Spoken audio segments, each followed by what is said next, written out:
Good afternoon, everyone. Welcome at today's webinar from the ZoomEd Technology series.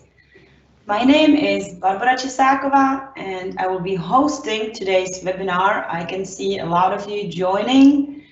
I'm glad to see you here. And if you watched our ZoomEd Technology last year, or if you have been with us on Tuesday, you might probably remember me. And you know a little bit more about the concept of this year's webinar series. But if you couldn't make it on Tuesday, there's no need to be sad or to worry about it, because you can just go to our website, zoomedtechnology.com, and you can watch the recording of the last webinar, where my colleagues from the Power Engineering division were introducing current trends in renewable resources.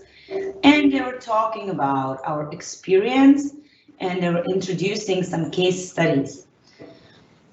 What else can you find on the website? You can see 5 more opportunities to zoom into the world of technologies with us. After today, the journey will continue from energy sources all the way to the final customer. And we will also explore how we can monitor the energy or other elements, and how can we utilize measured data in your decision-making process. The journey will end with 2 of our most demanding fields. We will end with healthcare and nuclear industry that really have high demands on safety and security. So that's a bit about the topics. Well, now to the forum, I have 2 of my colleagues here ready to tell you a little bit more about today's topic, about ecology in the power engineering, and they are also ready to answer your questions. You can start asking the questions even right now or during their speeches. It's really easy to do. You can just go to the Q&A section on the right side of your screen. And in the second part of today's webinar, there will be time for my colleagues to answer all of these questions, or if you have a lot of questions, we can answer them later in writing, but we will try to fit in as much as possible into the webinar today. So first things first, what's the topic today? I already suggested that it's concerning ecology, and the topic was inspired by the European Green Deal, which states that by the year 2050, no greenhouse gas emission can be produced. It's quite an ambitious goal, and to be able to achieve it, a number of appropriate measures needs to be taken, mainly investing in environmentally friendly technologies and decarbonizing the power engineering sector. How will these measures affect energy production, and how can our control system help to comply with these measures? This is why 2 of my colleagues are here to tell you all about this. First of them, a face you could remember from last year, ZoomEd Technology, and the year before, Marketing and Sales Manager František Koral. Hello. And a second colleague of mine who is here already, you could remember from Tuesday, where he was talking about our references and our case studies in power engineering and in renewable resources. And today he will be accompanying František, and he's the first one to tell you a little bit more about emissions. His name is Marek Polak, and he will tell you everything about when did exactly the emissions start to raise interest in the world. Marek, go ahead. Thank you, Bara. Hello, everyone. It's true that the issue of emission has been concerning by most of the people as a new one, but it's not really true. Emission and their reduction has been a topic for most of second half of the last century. Most energy sources has been involved in the technology and of consumption and treatment of the flue gas roads. Together with suppliers of technology, ZAP participated in several greening or emission reduction projects through supply of the control system. Also, last one or last few is Mělník power station and power plant Opatovice, which we finished last year. Just for your attention that there has been spent 1 billion euro only in Czech heating plants for roughly not 7 years or 10 years, only for reduction of emission. We can say that reduction of emission of nitrogen, sulfur, mercury, and dust has been already standard in Czech Republic and most of the countries of the Europe. Now is part or some start of projects in Poland, and is starting to be topic out of the European Union, mostly in India and this country. Global attention now has to be pointed to the new kind of emission, which is greenhouse. Greenhouse gas pollution is seen on the graph. You can see there is CO2 as the most of the half of the graph, and it's produced by burning fossil fuels, and this is with the connection with the red, which is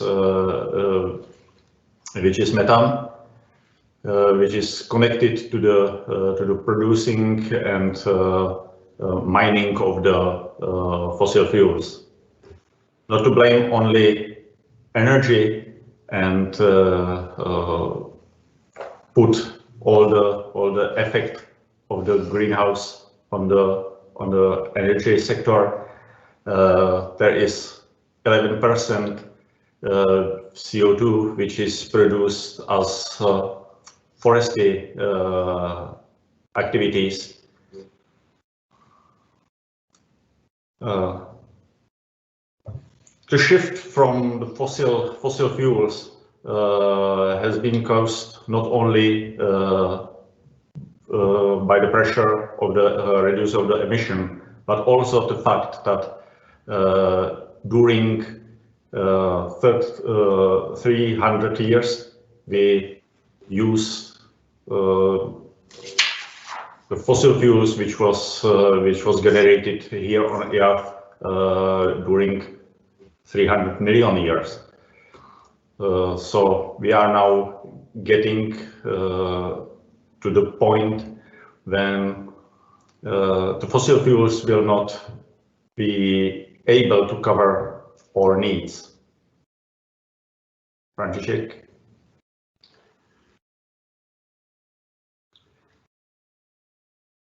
Yeah, thank you, Mark. I will continue with some numbers. For example, according to the information from Czech Hydrometeorology Institute, the local heating sources released about 30,000 tons of dust into the air in year 2014. And for example, in 2018, it was 29,000 tons. So no more change in this area.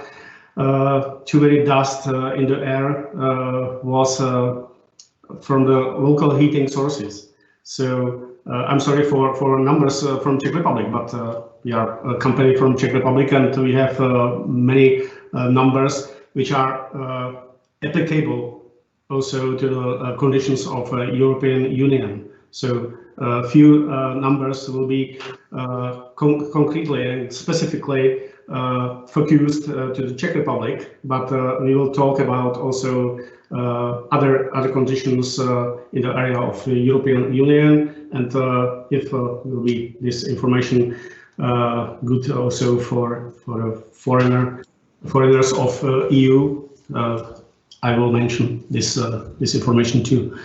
So these numbers, 30,000 tons of dust in the air, is practically 55 times more pollutions than pollutions from heating plants. Yeah, this is information from the Heating Association of the Czech Republic.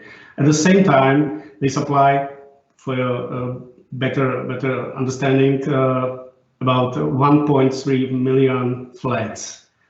Paradoxically, much cleaner heating plants have to pay emissions charge, while local heating sources are not subject to this obligation. So what is necessary to do in the future? I have for you some information about conditions for next very close future. What is necessary to do in a change of energetics mix, or how to say, what is conditions for suggestion of in this area. First of all, society.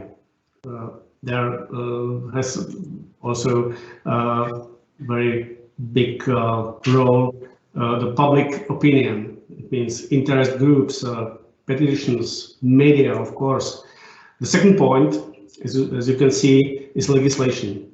This may vary depending on the location. Many locations has their own rules, and it's not so easy to take the right rule for a concrete or for a specific territory and make some decision for the future. And the third point is economy. Economy means, for example, topic of emissions, allowances, subsidies, for example, guarantee of energy purchase, and so on. So from these three very simple points, simple conditions, we can bake a pie of the energetics, so the power engineering. It's not so simple, and every decision in this area, in this business, is for a long time, and make very strong conditions for companies who do this business in power engineering, and who are suppliers for technological companies or end users. It depends on the situation. So the correlation between CO2 and energy emissions on the production and consumption side is the next topic of our today's speech. If you will see on my right side, there is graph or picture about relationships between the energy production and emissions from each of source in power engineering. The first of all, it's necessary to say that the green ones are marked like the production, number of production in percentage. So it means that in the first column you can see the fossil fuels sources in the Czech Republic, for example, because it will be similar in the European Union also. But in this moment in Czech Republic we have about 47% production from the fossil fuels sources. And for example, in nuclear, we can say that the production is about 35%. Sorry.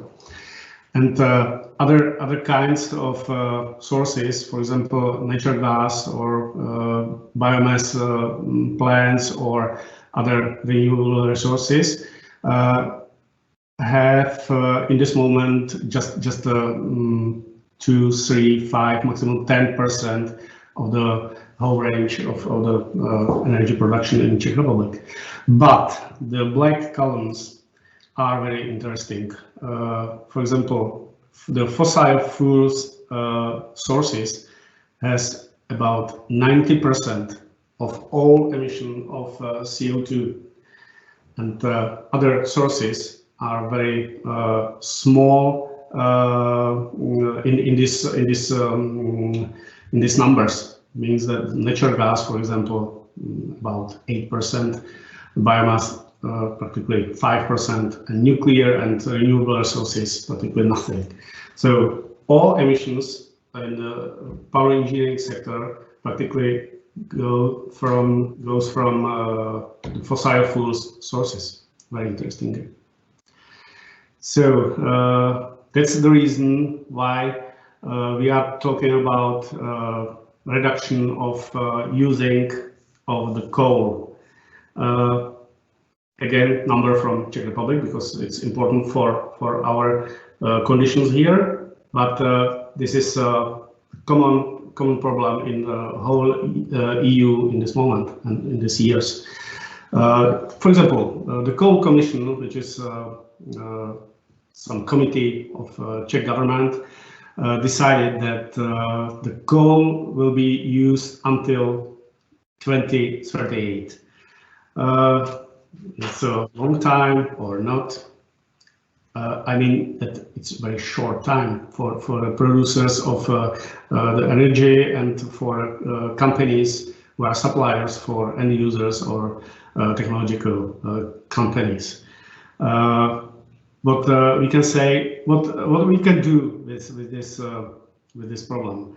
So we can use, for example, we can change the energy mix in favor of sources whose share of greenhouse gas production mainly it will be renewable sources, because the theoretical potential of RES has been many times higher than energy consumption, but the actual technological and economic potential must be considered.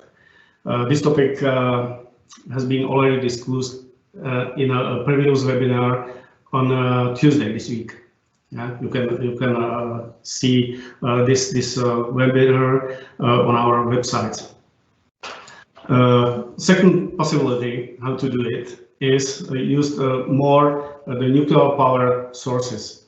Yeah, of course, the International Energy Agency claims that, for example, nuclear power plants have stored more than 600 billion tons of CO2 equivalent over the past 50 years.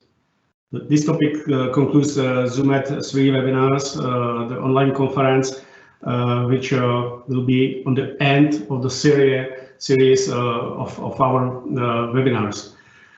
You can see our colleagues, which will be this topic, where will be this topic very good explained.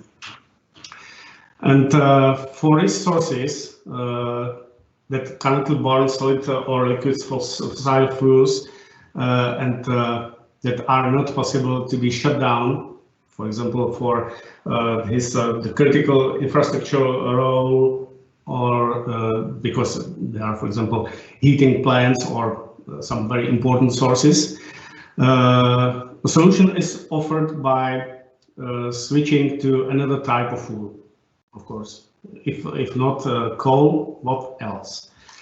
For example, gas. It's the first in the row. It is also a fossil fuel, of course, and as an alternative for coal is highly questionable in the future, because there is also a larger level or higher level of greenhouse gas emissions caused by large losses in mining, transport, and storage, of course. And since we are not producers of sufficient quantities, there are also some kind of safety risk, which is in dependence on the supplier. Second possibility how to solve this problem with the coal decreasing is use the biomass like a next possibility of the alternative fuel for the sources. For objectivity, it should be noted that CO2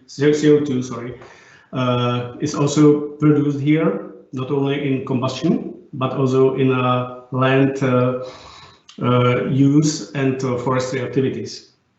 For example, it's only for your interest, for example, Denmark, which is progressive in biomass combustion, imports part of the fuel into their biomass plants with between 5 and 10% chips.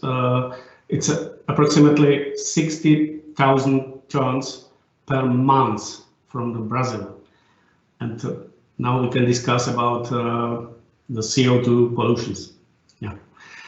And the final possibility how to replace coal to the alternative fuel, we can use waste. Marek, do you have any other information for us? Oh, yes. Waste. Waste is produced all around us, all around the world, and its production still grows. Just for your curiosity, in last year, regarding COVID pandemic, the hospital waste is increased in tonnage for 20%. But about 50% each is in the volume. So it's a huge increase of the waste, and in this place we spoke about hazardous waste, which has to be taken separately. To the dividing of the waste is divided to the hazardous waste and other waste. The hazardous waste is, as I said, carried separately, but the other waste is taking from the place where it's produced, from the citizens and companies, etc., and has to be carried out some way.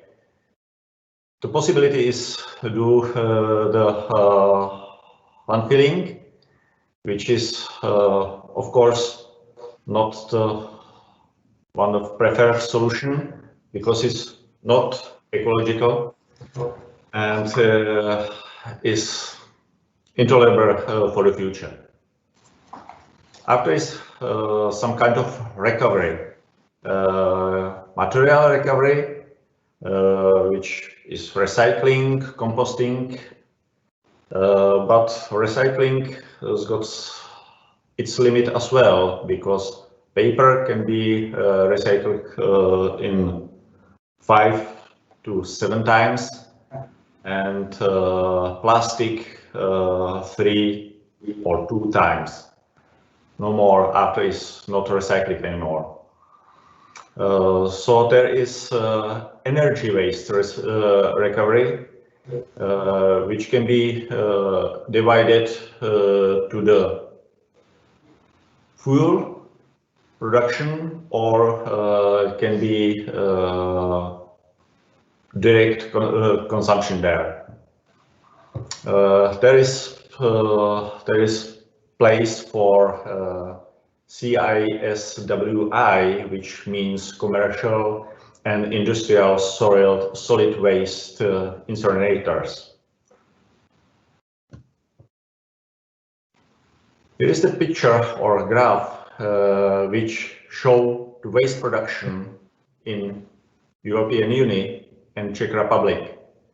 You can see that the material recovery is nearly the same, but the energy recovery, there is big potential in Czech Republic and in some countries around us as well. So we can see the big potential there for energy recovery, and this should be the natural alternative to landfilling. And now is the question: how many incinerators would be necessary in European Union? František, can you carry on?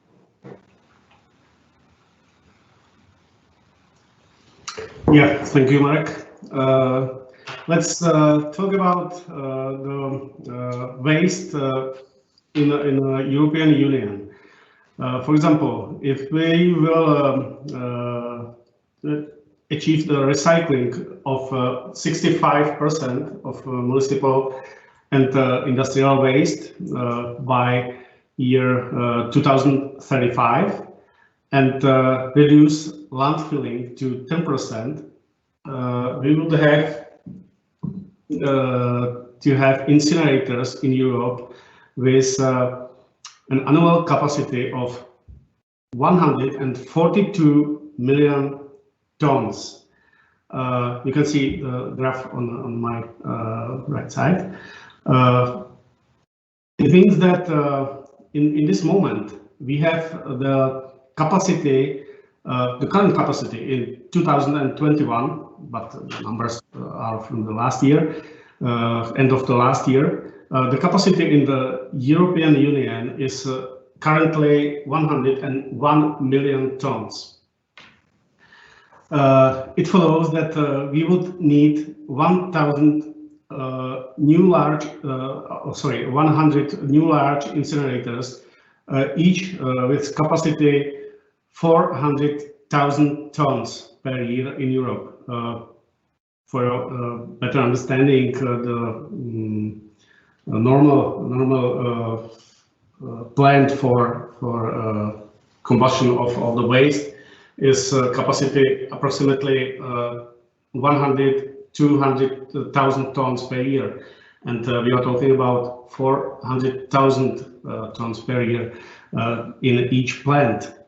It means that in this moment we know that after 15 years, 14, 15 years, 100 incinerators will miss. It means that it's necessary to talk about the support of the investors and talk about the comparing between landfilling and combustion of the waste. In countries where the incineration is significantly more expensive than landfilling, the creation of incinerators is not without support. Support is very important for the investors in this moment. At the European level, it is currently being decided whether to finance incinerators in addition to recycling plants from European subsidies. It means that it's necessary to support the combustion of the waste against landfilling because of future. It's a logical thing. If we will talk about our responsibility to other generations, it's a very clear problem. So it means that in 2035 will be in the Europe approximately 350 plants for combustion of the waste. Currently, is there approximately 250. For example, for your better understanding, in Czech Republic, we have only four plants which are able to use waste for producing of energy. It's not so more, it's not so big number, but we have there are some plans for next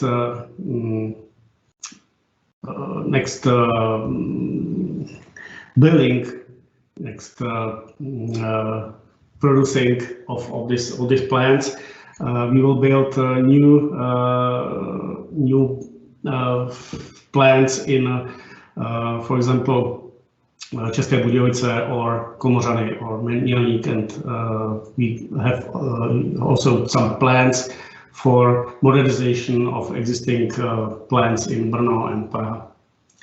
And many other investors have their plans for modernization of old plants which were built on for the combustion of the coal, and they modernize these plants to using waste too.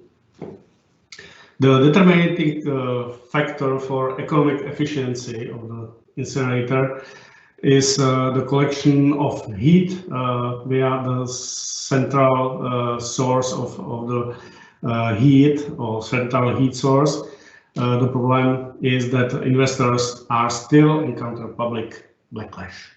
Mike, do you have some information?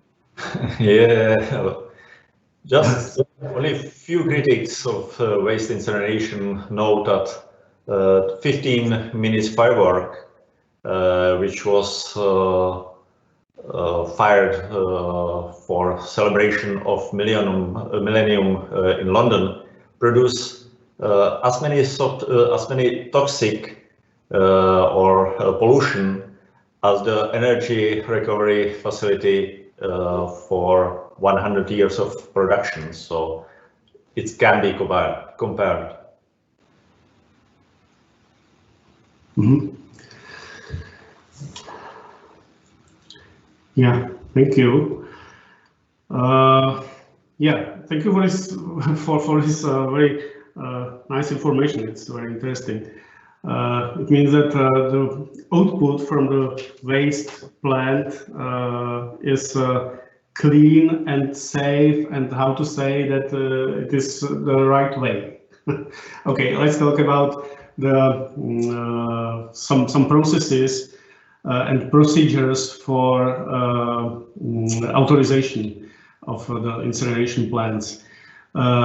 What now appears to us to be another obstacle, unfit approach to tackling waste management within Europe, and is the European Union legislation.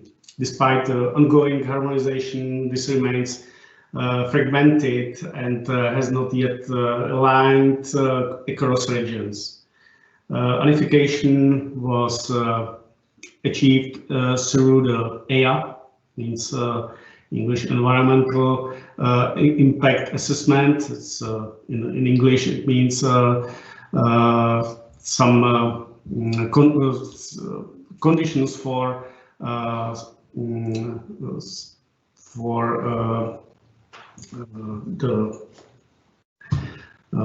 saving of the air around us, and it's very important status. The EIA is part of the legislation effective for all states of European Union and US also, but also as a part of the legislation of a number of other developing states, not only EU and US. The EIA process is not subject to administrative rules. Conclusions cannot be obligatory. The EIA is often an incitation, a scarecrow, or even a stick to investors. Yeah, it's very strict rules and strict instrument for authorization of these buildings. So the authorization process associated with the implementation of the waste incinerators can take place in three diagrams or lines, which are determined on the basis of the type of waste and capacity. The first line, which is here, the first one is a line for hazardous waste. There must be some investigation procedure, and finally, of course, EIA. It's a final step of this procedure.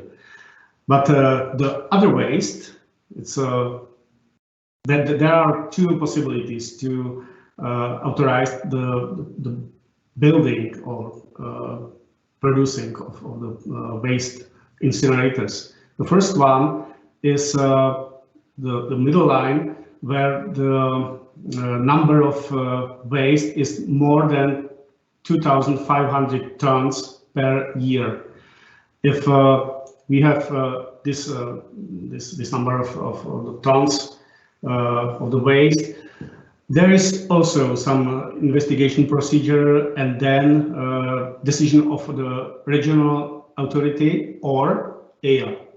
It's also not so simple process. It's difficult process for building of the incinerator.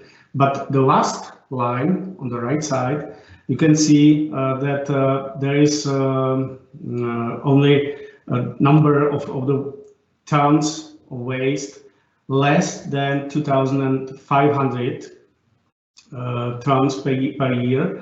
And in the Czech Republic, for example, it's necessary to say that this is simple from Czech Republic. I don't know how will be changed the regulatives in other countries of European Union, but in Czech Republic is still this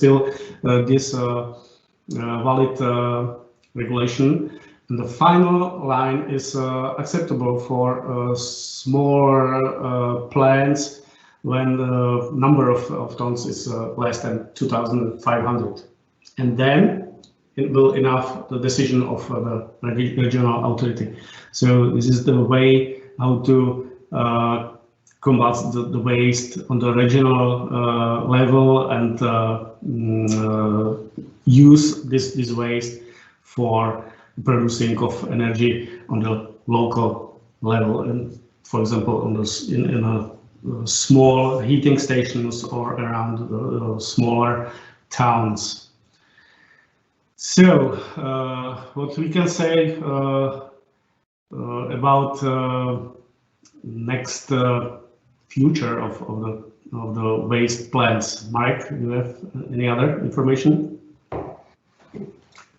So, as you heard, if the amount is up to 2,500 tons per year, is the decision on the regional authority. And this is the space for the installing of mini incineration unit. ZAT has participated on implementation of such mini incineration unit in the last year. And it was innovative technology where our customer choose supplier of the control system according our competencies and on the previous experience. This is advantage of ZAT as a manufacturer of its own control system compared with integrators of various technical instruments. In this case, we use control compact solution built on standard platform. Thanks to previous realization in the field of incinerators, we have solution to complete management of incinerators,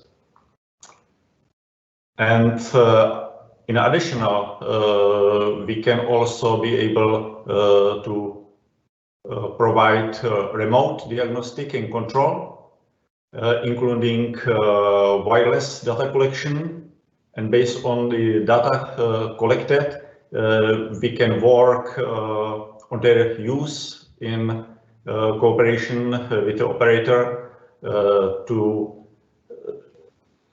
do the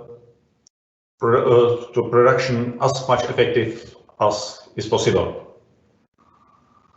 Our advantage is that we do not have any technical limitations, and we need only assistance of the or cooperation with technologists, and we are able to design, manufacture, and put into operation control system of any type of technology. František, can you do it to finish? Yes, of course. Thank you, Marek. Thank you for this very short introduction of our one of the last applications in a heating station on the south of Bohemia, some south of Czech Republic. But this example shows what is the main advantage of our company. You can see our competencies on the right side. There is the circle of our 4 parts of competencies. How to say where we usually start. On the left button side, you can see analysis. Yes, we have to know what is necessary to do. It's a first and very important and most important condition for our next steps in the project, in the communication with the customer, because of the right solution for the concrete or specific technology which is necessary to control. So the analysis is the first and important step. The second part is the project management, and we are making some solution management for the next steps. Yeah, we are making the documentation, software, any other, for example, recommendations for our customer, what is necessary to do next, up to his requirements, for example. And third part is realization.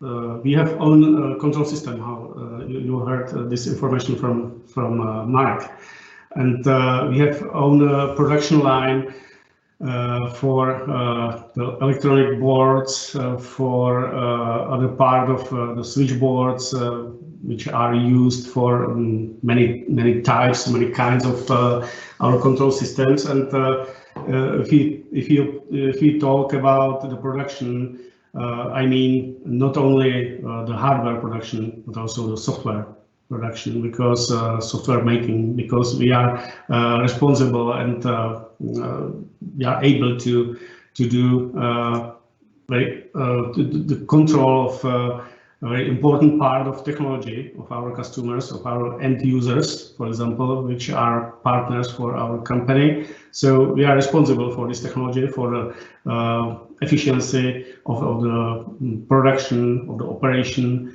and this realization is very important part, and it includes also putting into operation guarantee service and also after guarantee service. We are able to deliver spare parts, guarantee service, and many kinds of support for our partners, heating stations and power plants generally. And final, the last but not least part of this circle is support. Yeah, when we say support, what does it mean? It's not only service, it's practically communication during the whole life cycle of the technology, not only our control system, but the technology, the production instrument of our partner. So we can check all part of the production lines in the power plants and heating stations, and we have then information for next steps. What is necessary to remove? What is necessary to modernize, and when? This is the most important information for the end user and for operators. When it's necessary to do something. And if we have this information, we are able to react very fast, and we are the partner for the operator and for the production company. So if we will talk about that back, what we can do for our partners, that has no problem adapting to any technology due to the fact that we are the owner of the Sandra control system. It's a name of our system which we use for control of any part of technology. This system is directly developed for use in the automation of technological processes, as I said, and one of the main decision-making parameters is our ability to provide feedback and defining algorithms, and further use the opportunity to change the software up to the level of source code, and possibility operationally modify to develop hardware according to the customers and specific requirements. As I said, this is the main condition for our work, for our development department, because they need information what will be for 2, 4, 5 years. And this is the reason why we're talking about the future of the making of energy, about about conditions for the making of energy at all in the countries of European Union and abroad also. So finally, we are able to control existing and proven technologies of burning different fuels and reducing emissions, but we are ready to cooperate on development and subsequent supply of the new alternative technologies. So it was the final information from my side, and I mean from Mike's side also. So Barbara, we are open for next discussion, and it's yours. Thank you, František. Thank you, Mark. I can see we have some questions already ready here. And if you have anything else you would like to ask our speakers, please do not hesitate. Use this one-of-a-kind opportunity to ask everything that wasn't clear in the presentation, everything more you would like to know. It's really easy. You just go on the right side to the Q&A section. You can ask your own question, or you could like some of the questions already there, as I have seen someone already did. So let's start with that one. Our viewers say that we were talking about small incinerators units. How will these facilities be integrated into heating plants? Mark, I think this is a good question for you. Can you please answer our viewers? Well, thank you. In already installed heat sources, they are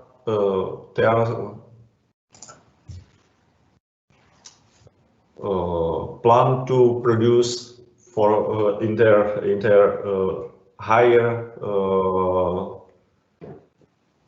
efficiency during winter, where the efficiency there is ideal. But during summer, the efficiency is very low, very limited. So during summer can be produced these small incineration units to provide the summer time.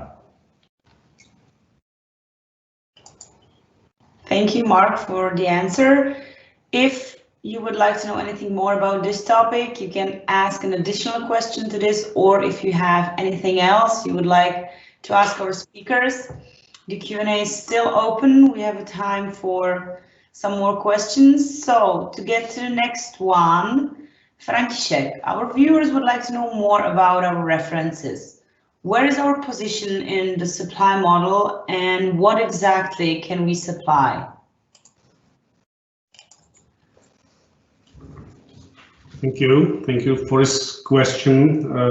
Yeah, as we said before, that is a supplier of automation for many kinds of industrial processes, and we are usually a supplier for developer of technology. It means that, for example, if some company will supply, for example, steam turbine, we are supplier of the control system of this turbine and protection system for this turbine.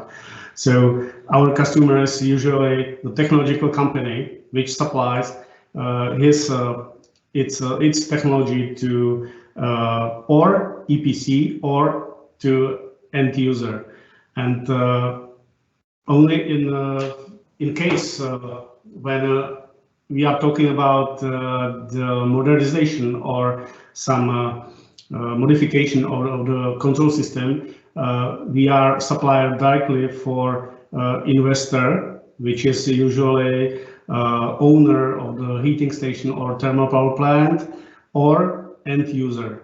So this is our position in the development model. And if we will talk about our references, and you heard in this presentation about our last delivery, last supplying of control system to power plants in Czech Republic. But generally, that doesn't know the boards in its supplying in these deliveries, because of we have references in more than 60 countries in the world and around the world, and we are able to deliver anywhere. We have no limits. We only respect the rules of the territorium. We only respect the culture, the local conditions, sorry, and in the control system we have no limits in this moment. So our examples of references was only for a better understanding of our ability, about our competencies. So what is the most important information for you, that is still continuing in its development and delivery of the control system. We have 60 years history, and we have fourth generation of control system. So we are able to discuss with end users, with the owners of the technology, about the most or about the best version of the solution for them, and we are ready for these discussions.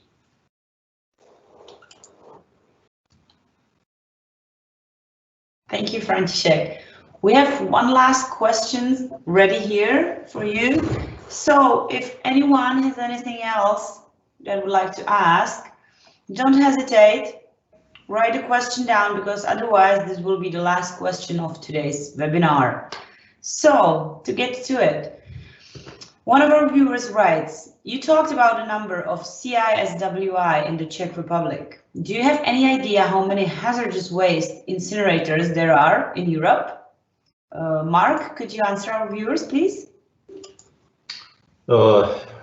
Thank you. There is hundreds of them around Europe. In Czech Republic, there are 20 of them, so it's enough of them. These incinerators are subject of EIA assessment. So from this point of view of the authorization process is very long time, and it's long run to get it in the life. So thank you on behalf of our viewers for answering all the questions. As we have no more here in our chat, in our Q&A section, it looks like our webinar is coming to an end. So it is my pleasure to invite you all to our next webinar that will be taking place on February 23rd, again at 2:30 p.m. You will see me as a host again, so I look forward to seeing you all there. And if you want to know how the journey of energy continues after its creation, whether in renewable resources or in more conventional ones, but with all the consideration for the ecology that they need, you could join us and you can watch more of my colleagues. You will see some new faces. You will see some colleagues that you've already heard speak this year. So don't hesitate. If you are not registered yet, you can go to zoomettechnology.com and register, or you could go there when the presentation starts and you can find the link on the page. So this was all from today. Thank you for watching, thank you for participating, and have a nice rest of the afternoon. See you all in Zoom at Technology.